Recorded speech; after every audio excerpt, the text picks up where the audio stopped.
ఒడవని గచ్చిబౌలి గడబడ్ 3 పార్టీల నడుమ తగ్గఫర్.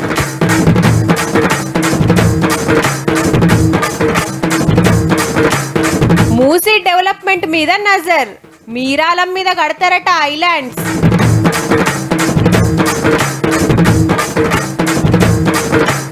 Sircilla టెక్స్పోర్ట్ park షురు, readymade బట్టలు గుట్టుడు జోరు.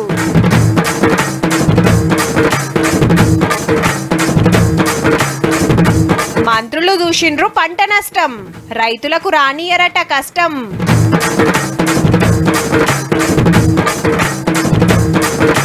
పల్లెల్లో సన్నాల పండుగ.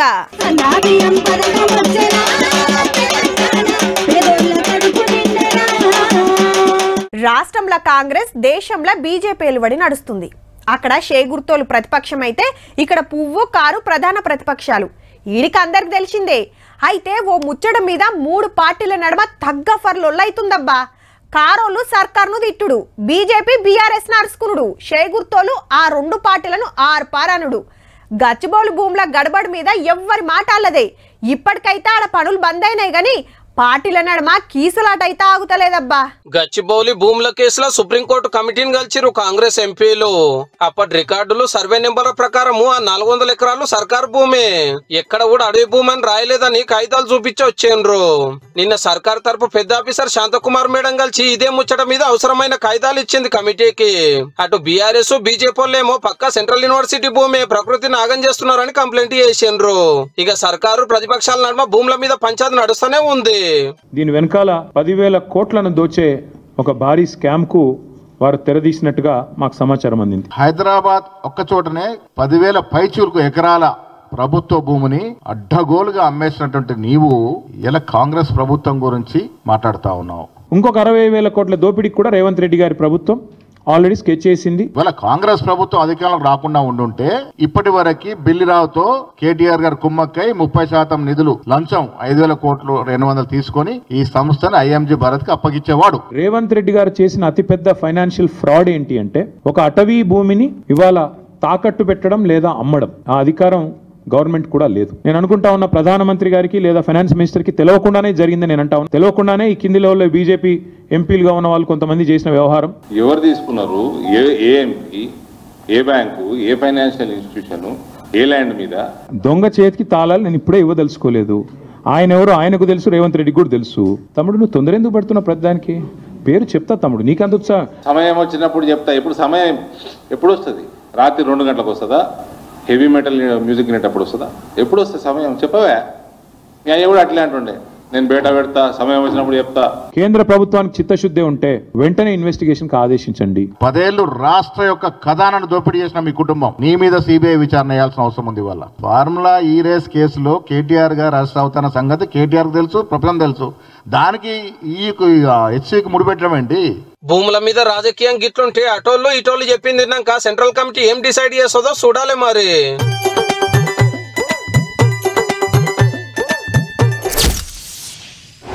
హుసేన్ సాగర్ అంటే ఒకప్పుడు మంచినీటి చెరువు, బిందెలతోటి నీళ్లు తెచ్చుకొని తాగేది, ఈతలు కొట్టేది.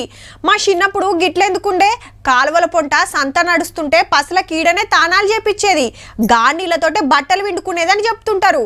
గా మాట ఇప్పటోళ్ళు విన్నారనుకో, షవ్వా గానీళ్లతోట అంటారు. లండైంది మరి. మూసి మురికిని అడిగేస్తానికి సర్కారు ముంగటికొచ్చింది కదా. ఇక ఇయాలేం నడిచిందంటే మూసి మురికిని అడిగేసుడు మీద కమాండ్ కంట్రోల్ సెంటర్ ఆఫీసర్లతో మీటింగ్ పెట్టిండు సీఎం రేవంత్ రెడ్డి సారు. బాపు గట్ల కట్టే బాపు సరోవర్, మీలారం చెరువు మీద కట్టే బ్రిడ్జిల డిజైన్ చూసిండు. సింగపూర్ గార్డెన్స్ బేలా ఉన్నట్టు మీరాలం చెరువు మీద 3 ఐలాండ్స్ కట్టాలని చెప్పిండట ఆఫీసర్లకు. పెళ్లిలు, ప్రీ వెడ్డింగ్ షూట్ల కోసము convention centre, adventure park, theme park, amphitheatre కట్టాలని డిసైడ్ చేసిరట. టూరిస్టుల కోసం రిసార్టులు, హోటల్, బోటింగ్ సౌలత్ చేసే ఆలోచనలు ఉన్నారు. పనులు చేస్తానికి టెండర్లు పిలవాలని ఆఫీసర్లకు ఆర్డర్ వేసిండు. అట్లనే మిరాలం చెరువును పక్కకున్న జూ పార్కు లంక కలపాలి, ఇక్కడ డెవలప్మెంట్ పనులను బట్టి జూ పార్క్ లో కూడా పనులు నడిపియాలి అన్నాడట సీఎం సారు. మొన్ననే మూసీ కాలువ చుట్టుముట్టు కొత్త బంగ్లాలు కట్టొద్దని జీవో ఇస్తే ఇప్పుడు చేయవలసిన పనుల మీద నజరేసిరన్నట్టు.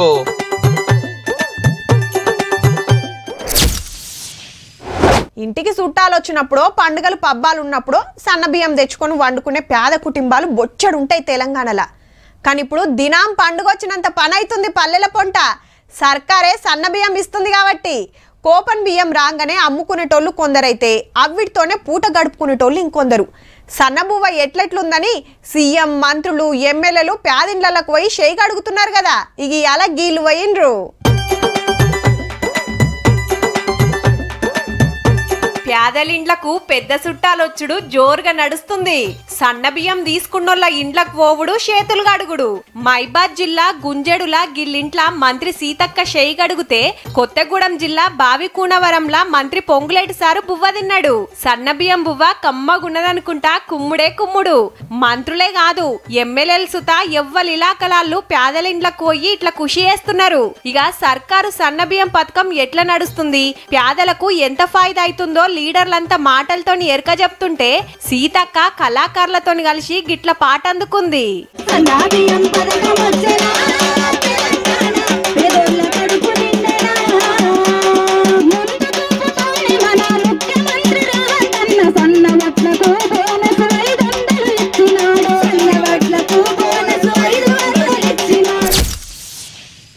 ఇప్పటోళ్ళకి తెలియకుండొచ్చు గాని జనంత పెద్దోళ్ళకైతే ఎరికే ఉంటది.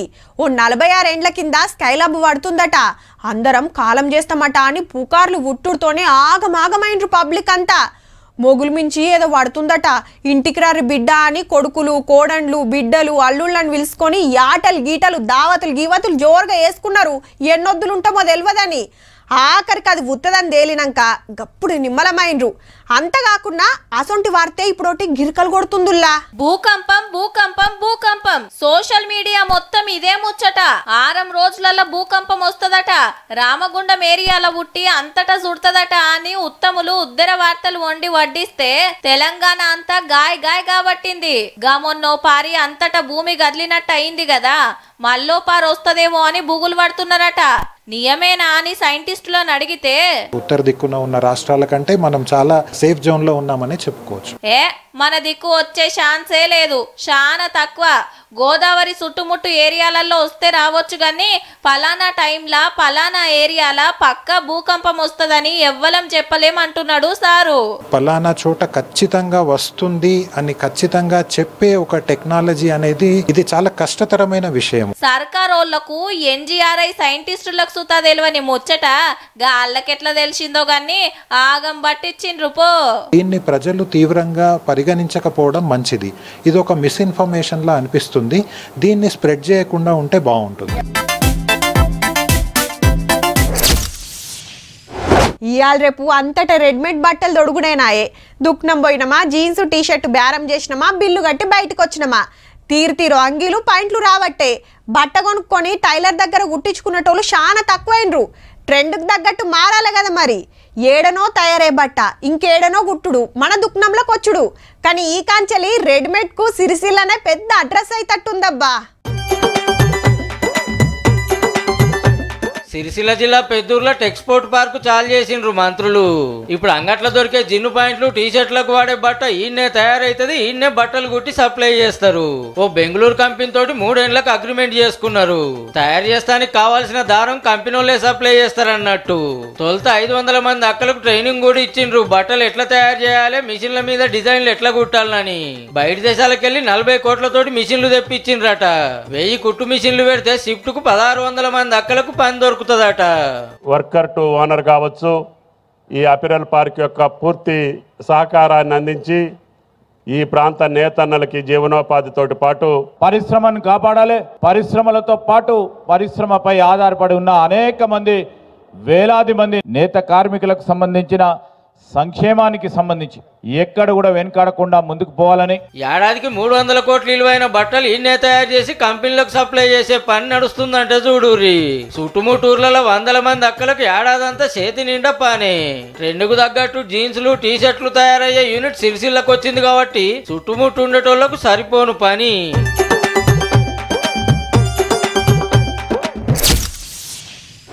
షానొద్దులైంది కదా, ఓ మలకట్ల మందలిచ్చి అద్దామని అనుకున్నదో లేదంటే నన్ను పురాగా మర్చిపోతట్టున్నారు, యాద్ చేద్దామని వచ్చిందో తెలియదు కానీ మొత్తం ఆగమాగం చేసిపోయింది.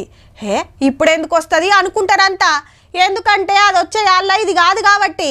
చెప్పక చేయక సుట్టం వచ్చినట్టే వచ్చి చుట్టు చుట్టిపోయింది. పురాగా పోయిందో సాటుంగా జాగుండు చూస్తుందో గాని పంటలన్నీ తెర్లు వేసింది.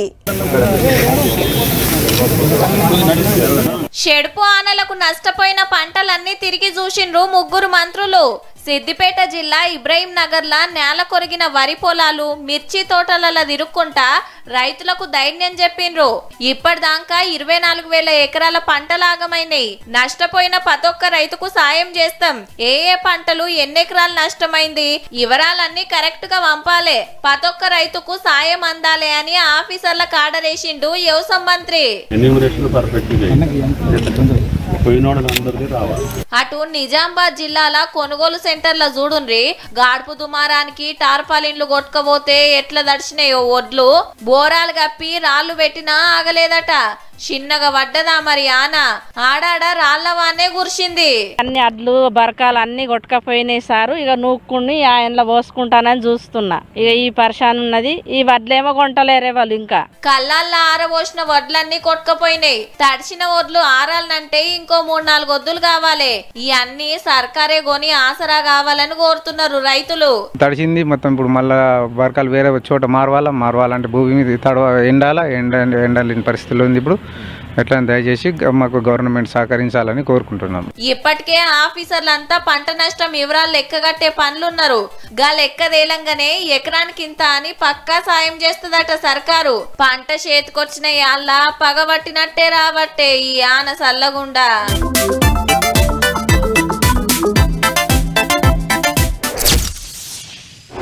పక్కపక్క ఇండ్లలో ఉండేటోళ్ళు ఉప్పు పప్పులు ఇసురలు షేబదలు తీసుకుంటారు. మళ్ళీ వాళ్ళు తెచ్చుకున్నాక ఇస్తారు. అట్లనే వాళ్ళు ఏదైనా దందా వేస్తున్నా వీళ్ళు ఏదైనా దందా వేస్తున్నా పక్కకే ఉండేటోళ్లకు ఎక్కువ రేటు చెప్తే ఎట్లుంటుందని అగ్వకే ఇస్తారు. అవతలోళ్ళు సుత అట్లనే వేస్తుంటారు. అంతే కదా. పక్కోళ్ళు మనకి ఎంత ఫాయిదా చేస్తే మనం సుత అంతే ఫాయిదా చేయాలనిపిస్తుంది. అది ఇండ్ల నడుమైనా ఊర్ల నడుమైనా దేశాల నడుమైనా అంతే. కానీ ఈ 2 దేశాల నడుమ ఏం నడుస్తుందంటే అమెరికా చైనా నడుమ పెద్ద యుద్ధమే నడుస్తున్నదుల్లో. కాకుంటే తుపాకులు తీసుడు బాంబులేసుడు కాదు, పన్ను బాంబులు పడుతున్నాయి పోటాపోటీగా. చైనా మీద అమెరికా 100కి 145 రూపాయల ట్యాక్స్ వేస్తే అమెరికా మీద చైనా 100కి 125 రూపాయల పన్ను వేసింది. అంటే వస్తువుల మీద అసలు రేటు కంటే కొసరు ట్యాక్స్లే చాలా ఎక్కువ. 6 రోజుల సంధి నడుస్తున్న పన్నుల పంచాయతీ ఇంకా తెగుతలేదు 2 దేశాల నడుమ. మా వస్తువులకు బయట దేశాలు అడ్డగోలుగా ట్యాక్స్లు వేస్తున్నారు. మరి నేనెందుకు వేయొద్దని దునియా దేశాల మీద బర్కిండు. అయితే చైనాలో ఐషిక్ తైసి అని వాళ్ళు కూడా అమెరికా వస్తువుల మీద పన్నులు పెంచే వరకు అటు అధ్యక్షుల వారికి సర్రున్న బీపీ పెరిగి పన్ను పోట్లు ఓడిచిండు. అటు చైనా అధ్యక్షుడు జిన్పింగ్ సార్ కూడా అస్సలు తగ్గుతలేడు. చూసుకుందామన్నట్టే ఉన్నది. అయితే బయట దేశాల మీద వేసిన పన్నులకు 3 నెలలు బ్రేక్ ఇచ్చిండు ట్రంప్ సారు. ఆ లోపల కూర్చొని మాట్లాడుకుంటే రూపాయి అటో ఇటో తగ్గొచ్చు. కానీ చైనా మీద ఈ సారు అమెరికా మీద ఆ సారు తగ్గుతలేడు. ఏడికి ఆగుతారో లేదంటే బీపీ పెరిగినప్పుడల్లా మళ్ళీ ఇంత పెంచుకుంటూ పోతారో.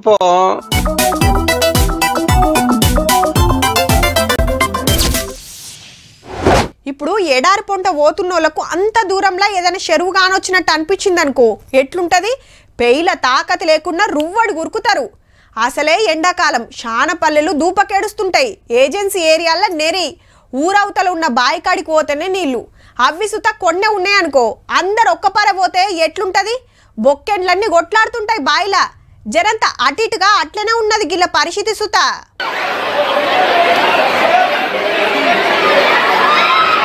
ప్రాజెక్టు గేట్లు ఎత్తినట్టే ఉన్నది పొన్రి. ఆల్చమైతే దొరుకుతుందో లేదో అని అక్కలు నూకేసుకునుడే అన్నలు నూకేసుకునుడే. అందరు ఒక్కపారే ఉరుకొచ్చే వరకు బిల్డింగ్ అద్దాలు పలిగినాయి. 3 ఆడవిళ్లకు దెబ్బలు దాకితే దవాఖానకేసుకపోయిన్రు. మంత్రి కొండా సురేఖ మేడం ఇలాకాల ఓ ఫంక్షన్ హాల్లా 50కి మీదనే కంపెనీలను పిలిపించి కొలువుల జాతర పెడితే నియంగానే జాతరకొచ్చినట్టే 1000 మంది ఎగబడ్డరు. మంత్రి చాలు చేసి పోంగనే ఇట్లా నూకేసుకుంటా ఉరుకుడు లోపటికి. గింత మంది వచ్చే వరకు ఆపుడు గాక పోలీసోళ్లే చేతులు మీదికి లేవట్టిండ్రంటే చూడుండ్రిగా ఎట్లున్నదో. తెలంగాణలో నిరుద్యోగం గిట్లున్నది. మళ్ళా 10 ఏళ్లల్లా నోటిఫికేషన్లు చక్కగయ్యాక జాబులు రాక కొలువుల కోసం చూసేటోళ్లు శితం పెరిగినట్టుండ్రు. గట్లనే ఏడన్నా ప్రైవేట్ కంపెనీలతోటి జాబ్ మేళా పెట్టిస్తే గిట్ల జాతరకొచ్చి నూకేసుకునే కథ అవుతుందన్నట్టు.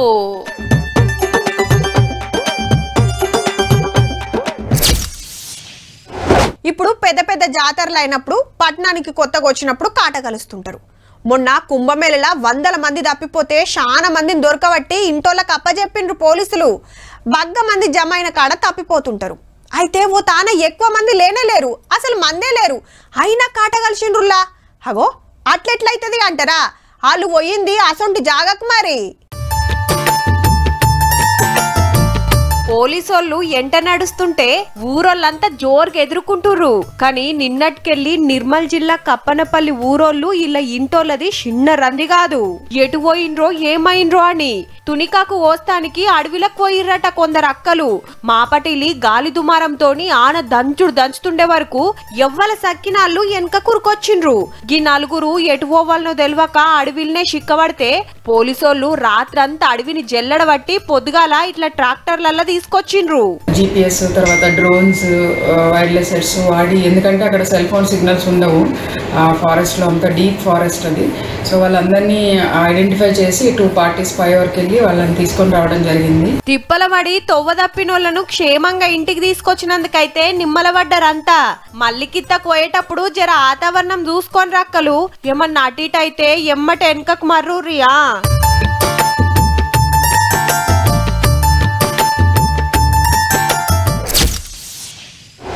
వామో నీకో దండం రా నాయన, గా తొవ్వలు నేను రాను గాక రాను. ఏడ బండి పంచర్ అయ్యేది తెలియదు, ఏ గుంతలు ఎత్తేసేది తెలియదు. నా బండి ఇంకా షెడ్డుకు పోవుడే. నీ అవ్వ గింత ఇరుకుంటే ఎట్లా నడపాలే? వెనకాలొచ్చి బండి టక్కరిచ్చుడే. అరే మొన్ననే పోషణమన్నారు, అప్పుడే గిట్లా బెచ్చలు లేచిందా? ఇగో గిట్లుంటది రోడ్ల సక్కదనం. అయితే आने वाले 2 साल के अंदर मध्य प्रदेश का national highway road network America से भी अच्छा बनेगा. అర్థమైందా సార్ ఏమన్నాడో? మధ్యప్రదేశ్ లో అమెరికా కంటే చక్కటి సడకులు పోస్తారట 2 ఏళ్లల్లా. ధనిక దేశం అయినందుకు అమెరికాలో రోడ్లు చక్కగుండు కాదు, రోడ్లు మంచిగున్నందుకే అమెరికా ధనిక దేశం అయిందని చెప్పుకొచ్చిండు. కావచ్చు కూడా. తొవ్వ మంచిగుంటేనే ఊర్లకు ప్రయాణం అల్కగైతది, ట్రాన్స్పోర్ట్ పెరుగుతది. డెవలప్మెంట్ కు సడకులు సుత చాలా ముఖ్యం అన్నట్టు. దేశమంతటా రూరల్ గా నేషనల్ హైవేలు వేస్తున్నాం, పెద్ద బ్రిడ్జిలు కడుతున్నాం, రోడ్ల మీద బీజేపీ గట్టి నజరేసిందని చెప్తానికి అమెరికా ముచ్చట ఎల్లబెట్టిండు సారు. పెద్దన్న దేశం కంటే మన దేశంలో మంచి సడకులు పోస్తారంటే మురిసిపోవాల్సిన ముచ్చటే. కానీ ఇప్పటికి సుధా దేశంలో చాలా ఊర్లకు రోడ్డు అంటే ఏందో కూడా తెలియదు. రాళ్లు రప్పలు మట్టి తోవలు, గట్టిగా వానొస్తే వాగుల మీద కూలిపోయే బ్రిడ్జీలు ఇట్లా చానే ఉన్నాయి. పెద్ద తోవల మీద అమెరికా తోటి పోటీ పడ్డట్టే పల్లెల సుధా గుంతలు లేని బండ్లు ఉయ్యాలలు పని సడకులు పోపిచ్చే పని చూడు సార్లు జరా.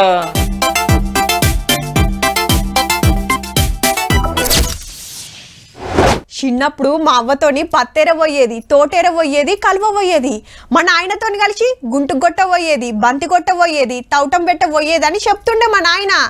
అయితారం వచ్చిందంటే పక్కా కూలికి పోతుండేనట. కానీ ఇప్పుడు చిన్న బాయికాడికి పోదాం రారా అంటేనే చల్ నేను ఎట్లా కనబడుతున్నా, పీజీ చదివినా, వ్యవసాయం పనులు చేయమంటావా అని ఇంతెత్తులేస్తారు అమ్మ నాయనల మీద. ఇక ముచ్చటేందంటే ఓ చేత్తోని డబ్బా పట్టుకొని ఇంకో చేత్తోని దబ్బా ఎత్తుతున్నాడు వడ్లు. చెలో వడ్లు పట్టుకుపోయి పాడి క్లీనర్ లో పోస్తుండు. ఇంతకు వడ్లు జల్లడబడుతుంది ఎవలంటే మెదక్ జిల్లా కలెక్టర్ రాహుల్ రాజ్ సారు. పాతూర్లా కొనుగోలు కేంద్రంలా వడ్లు కొనుడు ఎట్లా నడుస్తుందో అరుసుకొని అటెన్కా ఇట్లా కూలీ పని చేసి రైతులు కూలీలతోటి ముచ్చట పెట్టిండు. అంత పెద్దసారి దిగినాక ఆఫీసర్లు ఊకుంటారా? తలో చెయ్యేసిండ్రు. సారుకు వ్యవసాయం అంటే మస్తు పాయరం ఉన్నట్టుంది. నిరుడు సుతింతే అయితారం పుట ఓ పొలం కాడికి పోయి ఇంటామెతోని కలిసి నాట్లేసిండు, నారందిచ్చిండు. జిల్లాకే పెద్ద ఆఫీసర్, ఎక్కిదిగా కారు పనులు అరుచుకుంటానికి పనులుంటారు. ఏసీఆర్ల ఊకొని ఆఫీసర్లను ఉరికియొచ్చు. కానీ సారే కుద్దు పొలాల బాట పట్టుడు, రైతుల తిప్పల అరుచుకుంటుండంటే తారీఫ్ చేయాల్సిందే. ఓ దిక్కు షెడ్పానలు పడి పంటలు ఆగమైతున్నాయి, జప్పున కాంటాలైతట్టు చూడురి సారు.